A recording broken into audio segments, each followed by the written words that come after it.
Теплі речі для кримськотатарських захисників України. Ось такі пакунки вже готові для відправлення зі Стамбула на протилежний берег Чорного моря. Щоб врятувати пророка Ібрагіма від вогню, навіть мурахи носили воду, щоб надати посильну допомогу. Тому ми вирішили теж чимось допомогти.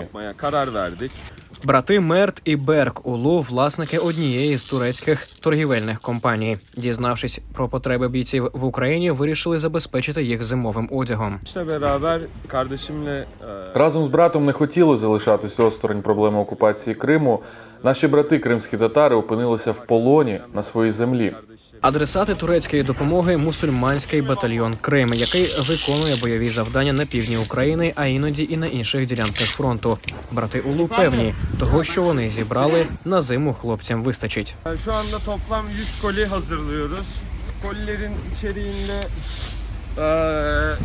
Kırım'daki askerlere Зараз ми заповнюємо 100 пакунків, в них речі для наших кримських солдат. У кожному пакунку 5 ковдр, 15 пар шкарпеток, 5 шапок, 5 горловиків, 5 комплектів термобілизни. Речі закуповували в різних регіонах Туреччини. На поміч братам Улу прийшли ще 8 небайдужих. Gönder yeni çuvalı. Мерт і Берк Улу кажуть, вірять у перемогу України і щодня за неї моляться.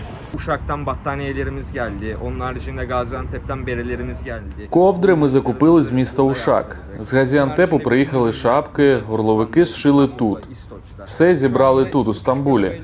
Зараз 2 маленькими вантажівками привезли пакунки сюди, щоб перевантажити у фуру, яка сьогодні ввечері вирішить у дорогу. Дасть Бог, через 3-4 дні наше відправлення дійде до наших бійців. Дасть Бог, у наших братів і серце буде зігріте, і будуть переможцями. Kırım'daki askerlerimiz de bu emanetlerimize ulaşacak, emanetlerimiz yerini bulacak inşallah.